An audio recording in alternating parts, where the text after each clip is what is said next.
Hi, I'm Jay, and I'm at Old Tunnel State Park. It's the smallest in Texas, and those who visit come for one thing in particular. Home to a massive colony of Mexican free-tailed bats that emerge like clockwork on summer evenings, Old Tunnel is serious about protecting their wildlife. So you must have a ticket purchased in advance to stand on the lower platform. And though I did have one, I was a day early for that. So I arrived too late to go down and view the tunnel.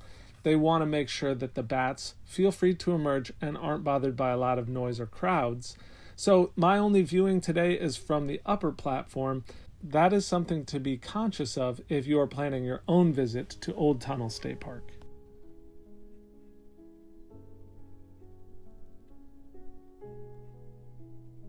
A lovely volunteer who leads the program that precedes the bat's emergence tried to help me find a map, but all we could come up with was this Old Tunnel brochure. So it looks like that's what I'm going to be painting on tonight. And it looks like I can't really hike around or explore too much, so I'm going to take my time, mix up colors, plan out what I'm going to paint, and just kind of take it easy, painting the landscape, waiting for the bats to emerge.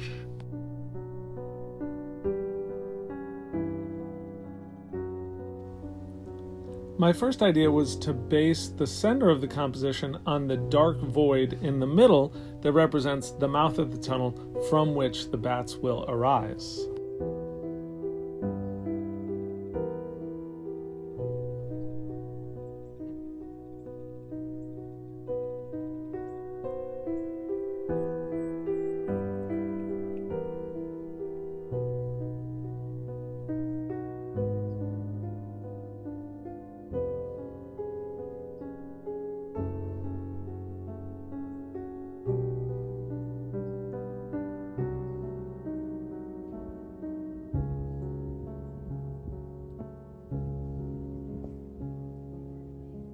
My second idea was to use secondary mixtures as the basis of the colors in the painting because the sunset was real warm and orangey and the shadows were deepening in greens and purples.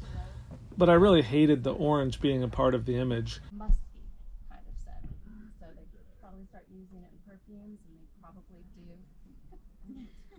But so yeah, we can't even blame that for bats, but probably where the bats are, the beetles find them. So there's a little bit of a connection there. Luckily, the days are long in southern Texas, and so I had time on my hands, time enough to edit the image, paint over the orange, and still be able to sit back and wait for the bats. The sky was beautiful, the quiet hush and the anticipation all made for a great end of day experience.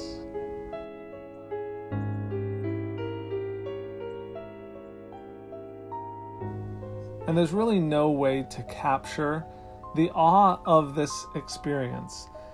I recommend that you go to a Texas state park, and there are many, that has a bat colony so that you can see their emergence and experience it firsthand.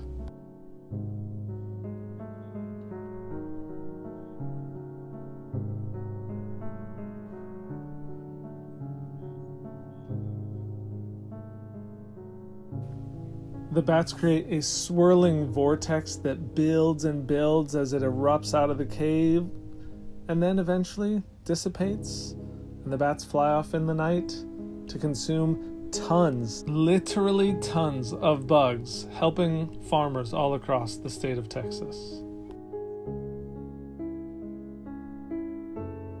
So you probably noticed from the video that during that evening, things got darker and the orange didn't feel right anymore. I dulled it down a little bit. Certain other things didn't feel quite right to me. I made myself a note that this hill was too pale, and it actually felt more similar to the foreground. Not the same, but similar. So I want to have a hill here and here that indicate the middle ground.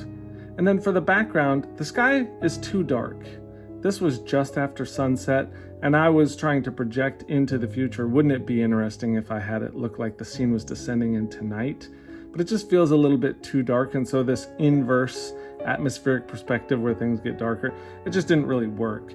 I didn't have time to do that or complete all the bats on the day of the event. So I'm back in the studio now, and I'm going to make some revisions.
The bats may be able to find what they're looking for in the dark, but I'm striking out on a place to camp. So I'm headed to Inks Lake to sleep, and I'll wake up in the morning and visit another Texas state park.